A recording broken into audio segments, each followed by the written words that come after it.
No cabe duda de que la cuna de la cultura occidental ha de hallarse aquí, entre las onduladas colinas y los campos de olivos que se extienden al noreste del Mediterráneo. Aquí, hace aproximadamente 2500 años, tuvo lugar una espectacular eclosión de las artes, la ciencia, la política y la filosofía.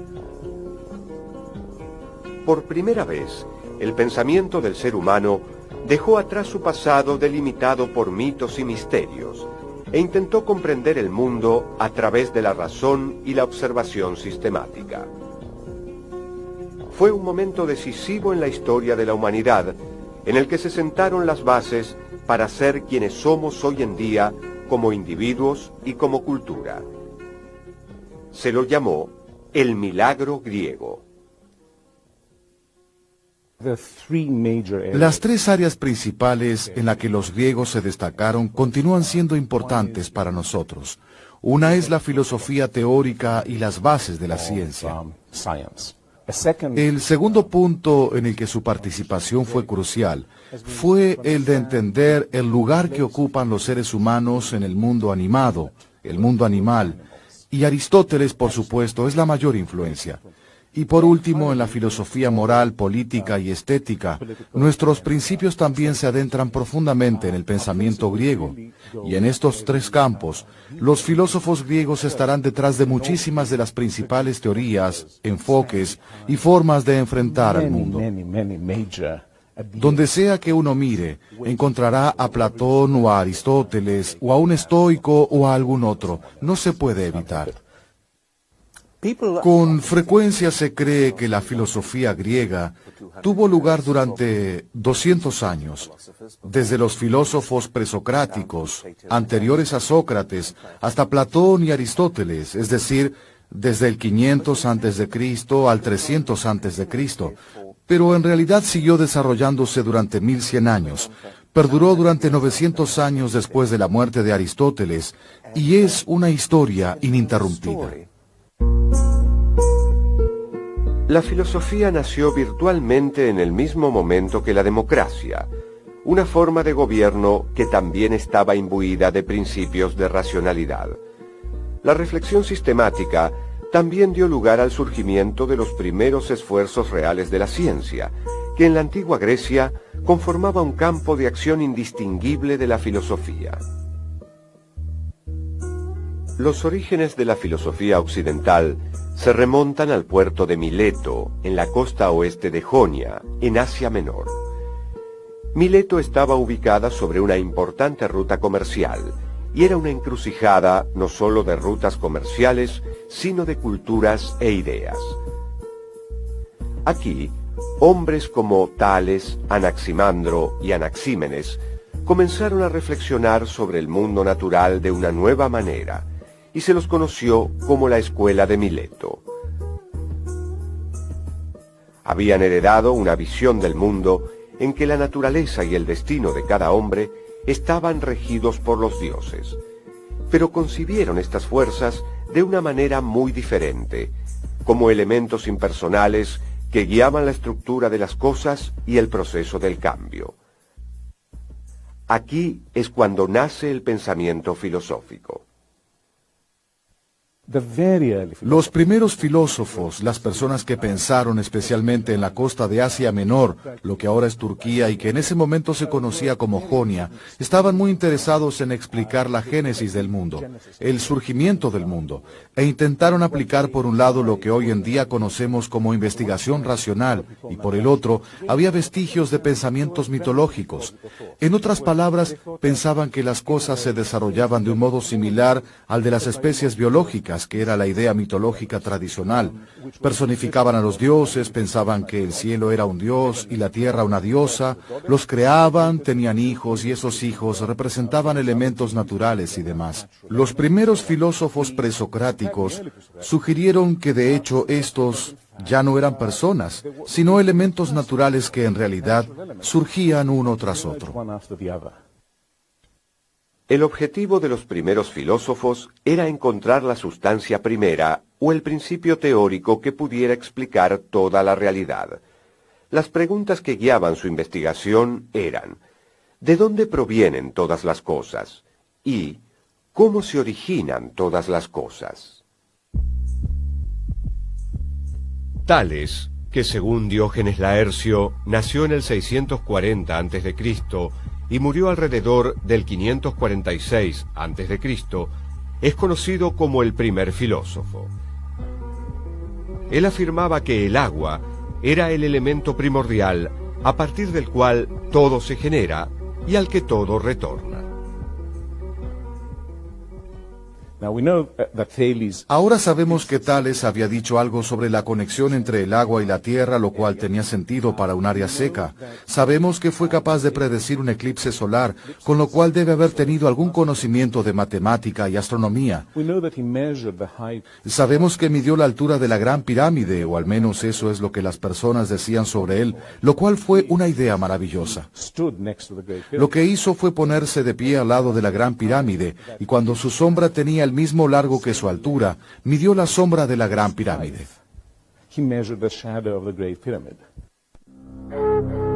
Uno de los discípulos de Tales, Anaximandro, argumentó que la sustancia primera era el apeiron, un elemento indeterminado e infinito.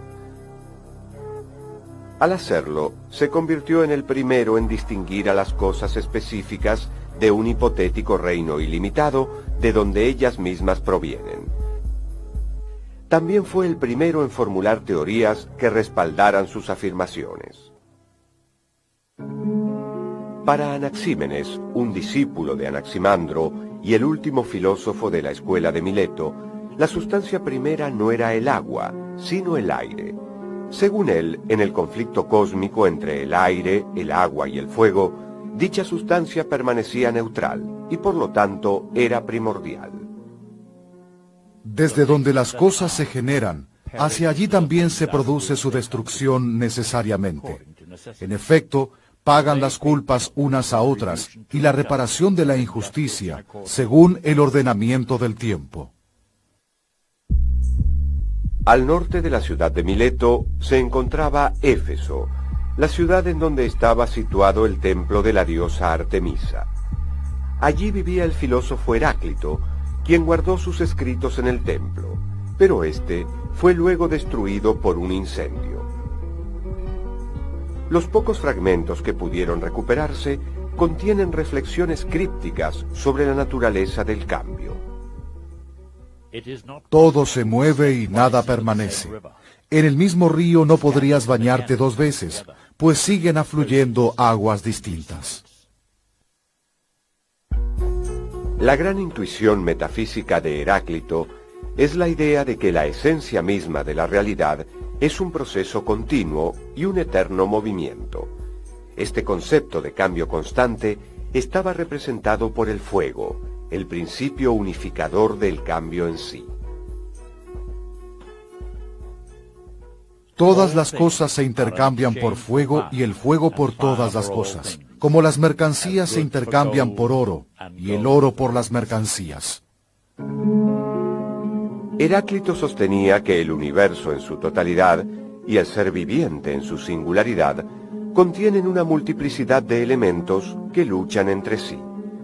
La realidad se distingue por contradicción y oposición.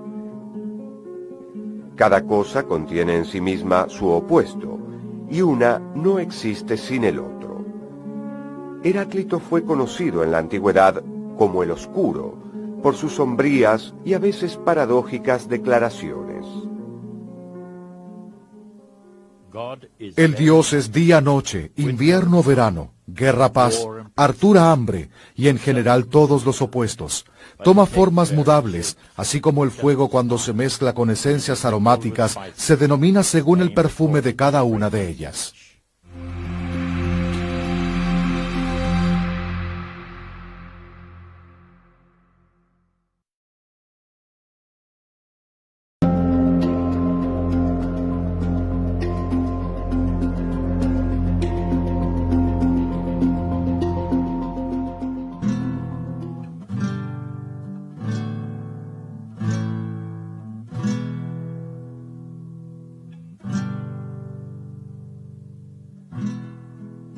El filósofo presocrático más influyente fue Pitágoras. Pitágoras había nacido en Samos, una isla de Jonia que se encuentra al oeste de Éfeso. Durante su juventud viajó mucho. Pasó un tiempo entre los sacerdotes egipcios y luego se dirigió al sur de Italia. Pitágoras dio una respuesta original a las preguntas fundamentales que se habían planteado los milesios. Una respuesta que contenía partes iguales de misticismo y matemática, y que atrajo a muchos seguidores. Bueno, los pitagóricos son críticos porque dieron mucha importancia a la matemática. Ahora bien, no nos queda muy claro qué hizo el propio Pitágoras. No sabemos si fue un verdadero matemático o un místico, o tal vez fue un poco de los dos. Tal vez los pitagóricos no desarrollaron los números por completo como muchas personas pensaban. El punto es que independientemente de cuán místico y religioso fuese su pensamiento, ellos por cierto afirmaban, el número es la esencia del mundo. Las cosas existen por imitación de los números. Todo el cielo y lo que hay bajo él es armonía y número. El entero ordenamiento cósmico reconoce 10 principios que se acomodan en columnas paralelas. Límite e infinitud, impar y par, unidad y multiplicidad, derecha e izquierda, macho y hembra, reposo y movimiento, recto y curvo, luz y tiniebla, bueno y malo, cuadrado y oblongo. Pitágoras enseñó que el principio que da forma y estructura a lo real es el número. Las bases del cosmos obedecen al rigor y la claridad de la matemática. La naturaleza está hecha a imagen de los números. Los pitagóricos representaban los números con guijarros, y tal representación los llevaba a plantearse inmediatamente la pregunta, ¿qué hay entre un número y otro? La respuesta es sin duda, nada. Para los pitagóricos, la realidad es discreta, no continua, como guijarros ordenados en el suelo de cierta manera. El espacio es un conjunto de puntos y espacios entre los puntos. De manera similar, el tiempo es un conjunto de momentos y lapsos entre ellos. Parménides se opone a la visión fundamental de lo discreto. Él dice que la nada, que para los pitagóricos existía entre los elementos, es impensable y como tal no puede existir. Todo lo que es, sencillamente es. Y como no podemos concebir el no ser, es imposible que algo pueda nacer del no ser. Es necesario decir y pensar lo que es, pues es posible ser, mientras a la nada no le es posible ser.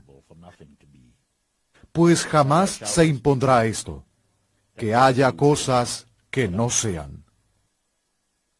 Parménides, nacido en Elea, una ciudad ubicada en el sur de Italia, fue la figura principal en lo que se conoció bajo el nombre de Escuela Eleática.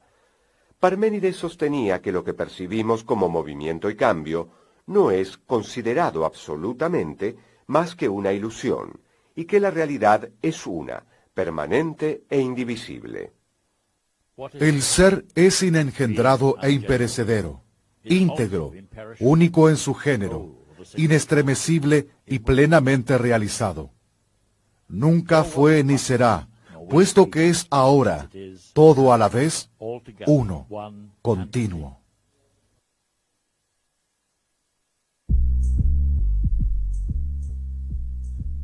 Zenón fue discípulo de Parménides y encabezó la defensa de la filosofía de su maestro. Para demostrar que la noción eleática del ser uno era tan defendible como la visión pitagórica del mundo, presentó una serie de paradojas que resaltaban el carácter contradictorio del movimiento. Imaginó una carrera entre el veloz héroe Aquiles y una torpe tortuga. Siendo buen compañero, Aquiles da ventaja a la tortuga. Pero, por más veloz que resulte el pie de Aquiles, jamás podrá alcanzar a la tortuga, porque cuando Aquiles haya llegado al punto donde el animal se hallaba, la tortuga habrá avanzado algo más, y así hasta el infinito. La conclusión lógica es que Aquiles nunca alcanzará a la tortuga. De hecho, Zenón pensaba que tanto el espacio como el tiempo son infinitamente divisibles, y el movimiento es, en rigor, impensable. Tal vez la paradoja más llamativa es la paradoja que dice que no podemos abandonar el lugar en el que estamos, ya que para ir hasta la puerta, primero deberíamos recorrer la mitad del camino y luego la mitad de la distancia restante.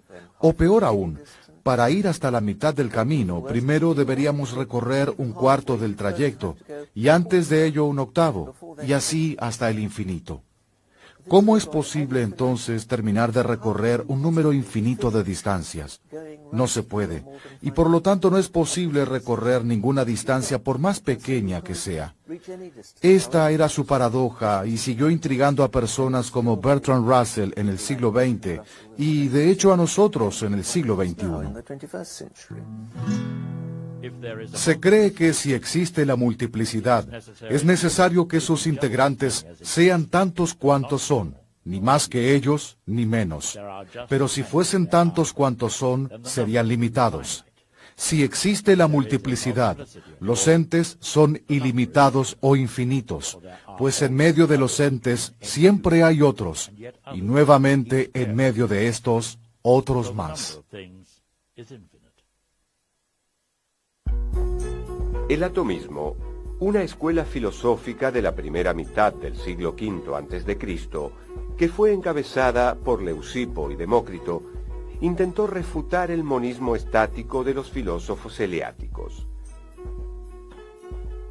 Anticipándose más de 2000 años a los científicos del siglo XX, los atomistas sostenían que la realidad estaba compuesta por una multitud infinita de partículas homogéneas que son físicamente indivisibles e inmutables. Estos átomos habitan en el espacio, que si bien es real, no es material. Este concepto del espacio les permitió a los atomistas reclamar la posibilidad del movimiento y del cambio. Pero en realidad hay solo átomos y vacío. En el siglo V a.C., la vida cultural griega se había desplazado hacia Atenas, que había desarrollado una forma democrática de gobierno, confiriendo a los ciudadanos el poder para dar su opinión en los asuntos públicos. Los ciudadanos atenienses pronto descubrieron que el poder de persuadir a sus conciudadanos en la asamblea o ante un tribunal judicial era una gran ventaja política. Para adquirir y perfeccionar estas habilidades, recurrían a maestros itinerantes de oratoria y retórica. Estos maestros fueron los llamados sofistas. Los sofistas son un fenómeno muy interesante y malinterpretado. Tienen una reputación muy mala. Lo interesante es que su mala reputación es obra de Platón. Los sofistas gozaban de buena reputación hasta que Platón comenzó a escribir sus diálogos, en los que los sofistas eran los grandes enemigos de Sócrates. Ahora bien, ¿qué hacían esas personas y por qué lo hacían? Bueno, para decirlo de alguna manera, constituyen las primeras universidades. Van de una ciudad a otra, lo cual a menudo les jugó en contra, y a cambio de dinero enseñaban cómo ser exitoso. Ahora bien, dicho de esta manera es una idea sumamente peculiar, porque muchas veces traducimos la palabra que recién traduje como exitoso por la expresión cómo ser bueno, cómo ser virtuoso, pero eso no era lo que enseñaban. Ellos enseñaban cómo alcanzar el éxito, cómo lograr ser rico y famoso, lo cual es muy parecido a lo que muchas personas hacen hoy en día. Los sofistas, que podían recibir una paga generosa a cambio de sus servicios, solían utilizar sus habilidades de retórica para defender la posición de los aristócratas que los empleaban. De hecho, podían defender cualquier posición que se les propusiera, sin importar lo absurda o nefasta que pareciera. El sofista más famoso fue Protágoras, que dejó de lado a los dioses y en su lugar ubicó al ser humano, el dueño de su propio destino, quien en un universo indeterminado debía confiar en sus propios recursos para crear verdades que de otra manera no podrían existir. El hombre es la medida de todas las cosas, de las que son en cuanto que son, de las que no son en cuanto que no son. Si bien los sofistas gozaban inicialmente de una buena reputación, hubo un hombre que se opuso a sus visiones relativistas y a su voluntad de cuestionar la realidad objetiva de la verdad. Su nombre era Sócrates, y creía que el mismo talento que los sofistas utilizaban para generar incertidumbre podía ser más útil si se lo utilizaba en pos de adquirir conocimiento cierto y sólido. Para Sócrates, la argumentación sistemática es el camino hacia la verdad. La figura de Sócrates es la del maestro por excelencia. Según él, la verdad está en el interior de cada uno, independientemente de su educación o condición social. Consideraba que su tarea era guiar a sus alumnos a través del proceso para revelar la verdad, ayudándolos a recordar lo que ya sabían. Sócrates describía su labor como la de un partero intelectual, alguien que da a luz el conocimiento haciendo preguntas aparentemente sencillas. Este proceso dialéctico es lo que se conoce como el método socrático. Sócrates estaba rodeado de un grupo de jóvenes que lo consideraban un maestro que les enseñaba a vivir bien, a vivir de manera exitosa. También para la mayoría de las personas, Sócrates era un sofista. Pero había una gran diferencia. A él no le pagaban por ello, porque según sus propias palabras, si tienes virtud, como él la llamaba, o éxito, no necesitas cobrar por ello. Ser virtuoso, exitoso, un ser humano excepcional, es en parte hacer que los demás también lo sean. Entonces, había una diferencia fundamental al respecto. Platón ve que a Sócrates, que para él era el verdadero maestro del éxito y la virtud, no solamente no se lo reconoce como un buen ser humano, sino que se lo ejecutó como un criminal común. Y dice, pensaba para sí mismo, debemos separar a Sócrates de esas personas que están confundidas, debemos hacerlo en la mayor medida posible.